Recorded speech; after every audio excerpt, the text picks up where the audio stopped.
I was thinking about what I wanted to do today. And then I saw that the World of Warcraft servers are down. And I decided, well, I guess I have to make a video because there's nothing else for me to do. So welcome back, everybody. We talked about some dragon types. You guys really liked that video. As of right now, it's sitting at about 1,500 views, which is super, super nice as I close my laptop because it's making noise. And something that I want to say before I get started is that I really appreciate the support that has been provided on this series. It's been excellent from day one. You guys loved the first video. You guys have loved every video since then. Comments, subscribers, likes. I'm seeing it all, and I really appreciate it. We went from low 600s to about 710, I think is what our sub count is right now. I can't even check it because what I have on the page is a web page, and then would open another web page. It'd be a whole thing. So I will actually check on that right now as of the time this is being recorded, actually on my phone while I'm at it real quick.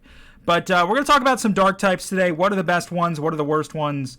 What are the ones in between? No, we're really just going to talk about the best ones, but we may compare them to some others. Obviously, dark is not a type that existed in Generation 1, and because of that, it is not likely that we're going to see anything in here. Okay, so because dark typing didn't exist, they are basically transferring the dark typing to like the question mark type. And so you have like these glitches in the system with missing no, this glitch in the system. This is the ghost that you encounter in the Pokemon Tower. And then you have this glitched out Aerodactyl and this glitched out Kabutops. And then I guess Substitute is also typeless, so that's considered in there. I guess the only thing that's actually supposed to be part of the game is Substitute, so we'll go with that. And we'll move on to Generation 2, where dark types are something that exists. And what's the best one? Well, I actually am kind of torn between two, and here's why. I know Tyranitar is amazing, and I talked about Tyranitar in my rock types video, and it's incredible.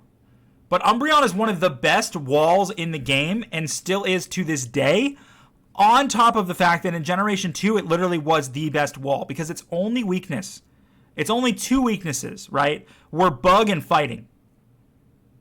Fighting didn't do a whole lot because this thing was a physical tank, and bug was the worst type in the game. So at the end of the day, Umbreon, is not that bad.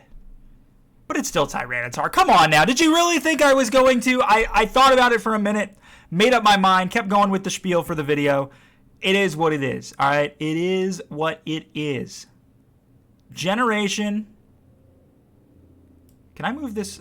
Hold on. Can I move this over just a little bit for you guys? Is that better? Generation 3. Okay. I love a lot of the dark types in Generation 3. I think Sharpedo is incredibly underrated. I think Cacturne is disappointing, but still gets really good moves. Crawdon, if it was Generation 4, would be 10 times better, but because he's a physical water type in a special water generation, doesn't really work.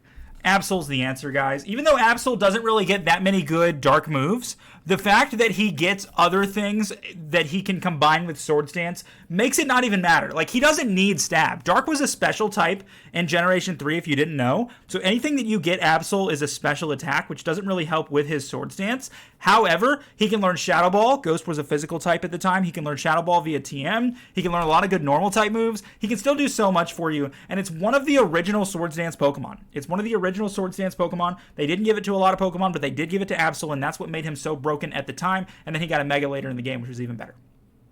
Gen 4.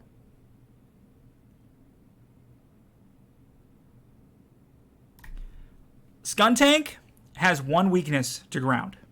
One. And it's a tank. Its name is Skuntank for a reason. It's a skunk tank. It's not getting one shot by Earthquake. It's just not.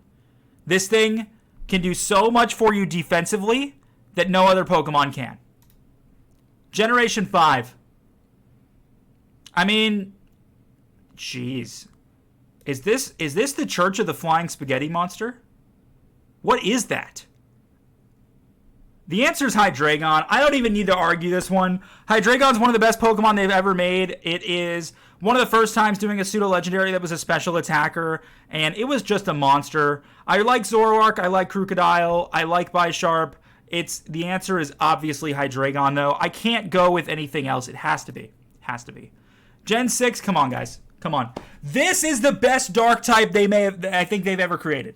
I'm going to see what the rest of this list looks like. But Greninja, and I've talked about Greninja so many times in the past, is one of the best Pokemon ever made. One of the most iconic Pokemon ever made. One of the most popular Pokemon ever made. This thing is incredibly strong. It's incredibly fast. It gets really cool, good moves. It's got awesome design. This is an excellent Pokemon through and through. Zero questions asked. Greninja is amazing.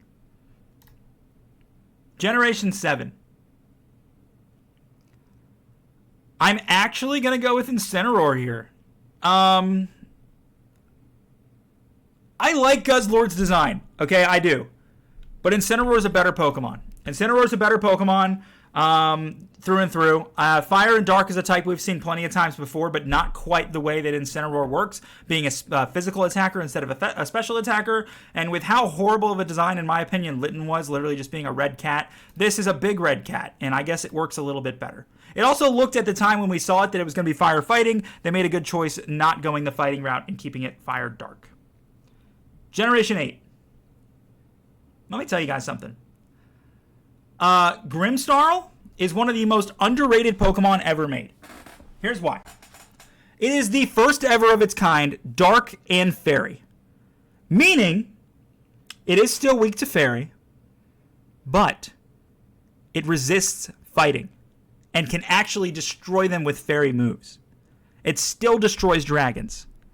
It doesn't get hit too hard by bug types. It gets a really diverse moveset of dark fairy moves that also gets benefited by Nasty Plot. I think it gets Calm Mind as well. I think Grimmsnarl is just really underrated. I think he really is, and his G-Max form is awesome. His G-Max form is awesome. This guy looks like two different things. He looks like either a Titan from Attack on Titan, or he looks like a Susanoo from Naruto. I can't really decide which one. You can kind of interchange. He also looks like one of those giant robots from Evangelion. You can really compare all these things. And I guess the opinion I have is controversial because an ambulance is coming by. Wow, I didn't know it was that controversial if the ambulances got called on me. All right, Generation 9. There are not any good Archetypes in here. Not at all. But it's Kingambit, guys. Come on. Kingambit was the evolution for Bisharp nobody asked for, but everyone was happy with. Everyone loved it. Nobody asked for it. Everybody loved it. Kingambit is a very strong Pokemon, and I don't really have much else to say about it other than the fact that it's the obvious choice. Not to mention, it's a really, really cool design. It is a really, really cool design. It really is. It really is. But what's the best? Don't overthink it. I mean, this is very obvious. Greninja, he is just such an incredible Pokemon. And that's going to do for our Dark Types list. Thank you guys so much for watching. We've got some Steel types to talk about tomorrow. So I will see you all then.